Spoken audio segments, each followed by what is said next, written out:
There you go, guys. You could hear the other bearings pan. I filled it up. It's leaking out the Schrader valve.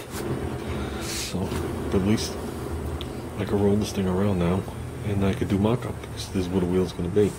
Tire might be slightly different, but this is where it's going to be. It's not going to be, you know, cocked and twisted. So I'm going to sit here and take some measurements and just work this all out in my head. Like I said, I can only find 4 tacks. One here, there, and there, and then that little bracket overhangs on it. So, okay guys, let me show you what I'm thinking. This block of wood here, we'll call him Dave. There you go. See Dave. He's going to simulate the other engine. Obviously, it'll be standing up.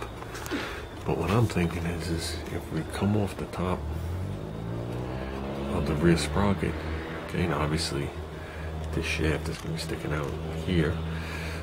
If we come off the sprocket, go around the shaft so it gets the top of the gear, the front of the gear, the back of the gear, then somewhere in this area, give or take, pumping like here, we put an idler gear on this motor. It'll come around, it'll get 75% of the gear, it'll come back down, it'll come up around this gear, and then this one will come through into the back, and somewhere between here and here I'll put another idler wheel for this thing to ride on, and that idler wheel on the bottom will probably be the chain adjustment, because I see them running longer chains than this on the drag bikes, same number 35 chain, and they're doing 90 miles an hour in the heat. So I don't think I'm going to spit the chain. Yeah, here's a visual. I actually drew it out. Bear in mind, it's not the scale. I'm not a scaleologist. That's what I'm thinking. There's your rear sprocket, the crank of the rear motor, crank of the front motor, an idler pulley, and somewhere in here, another tensioner, whether it be pulling down or pushing up to take the slack off, because this is going to be a long run. So,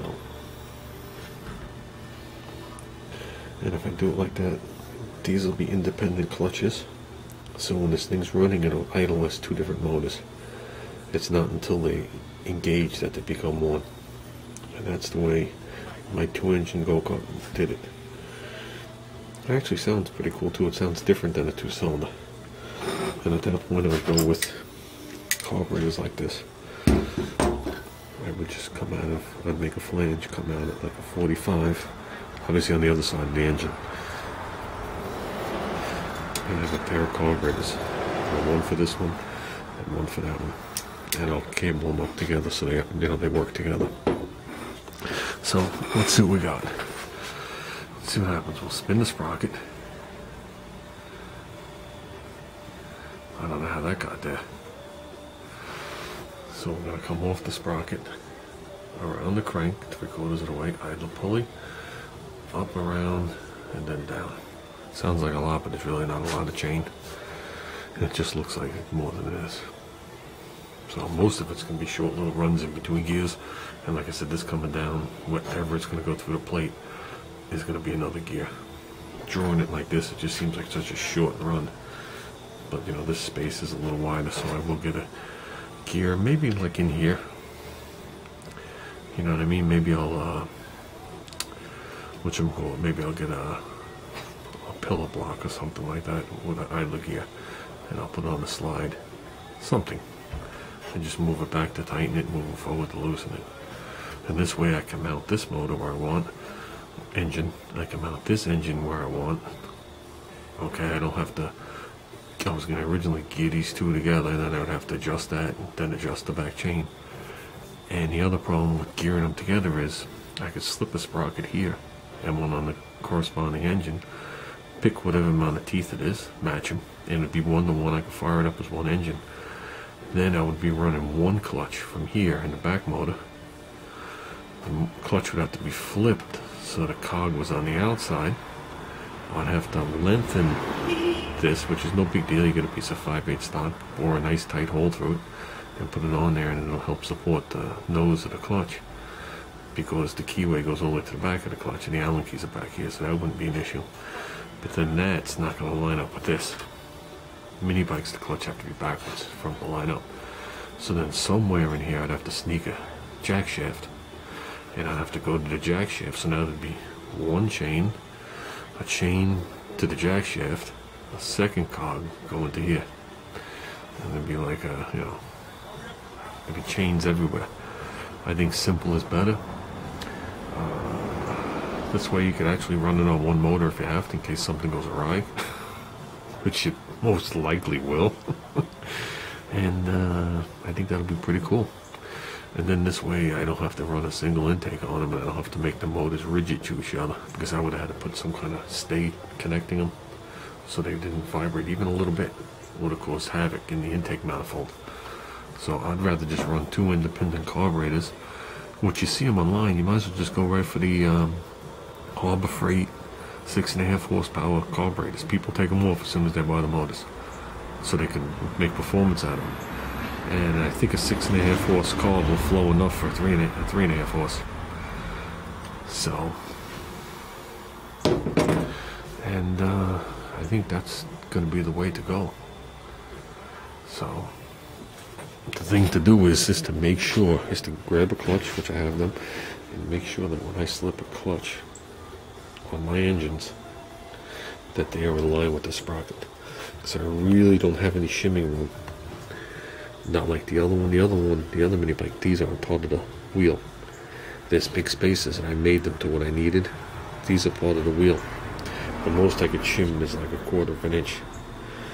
Okay, so we have to get these engines to land in the right spot, in line with each other. It's gonna be no problem, because I'm gonna be doing the drilling myself. I just have to make sure that when they're done, they're right this way, which tells me that I might as well make a plate that's bigger, and after I get it right, fit it to it in line. So this does have a taper down. There was a taper from here where the wheel is to the front of 1/4 of an inch. They taper it down. Why they even do that, I don't even know. I don't know if that adds any kind of strength, but I don't even know why they would taper it. So still got the chain going. Okay. So that's what I'm gonna think about. I'm not gonna commit myself to it tonight, but something to that effect. I think that would be good. I think making the idler would be pretty easy. It would be easier if it had the bolts in the block. I don't know if the other motor does, because if it does, then you could just rub 2 of the bolts, come down with a plate, and reel it right to the engine itself. And don't do it to here. So, which I'd prefer to do. I gotta go check the other engine. I could swear the other engine has 4 holes on it. I'm gonna go check now. Well, that answers my question. It has the 4 holes. That's gonna be the rear engine. That's actually a nicer engine. That's a bearing side cover. The other one didn't have a bearing on it. So there's the Outlaw motor. There's the Flood motor. There's the Harbor Freight motor. And there's the 3.5 horsepower Briggs & Stratton Home Light motor. So I guess that operated a pump or a generator. Don't even know. Picked it up at the swap meet and we fired it right up. I did a video on that a while ago. Mint running engine.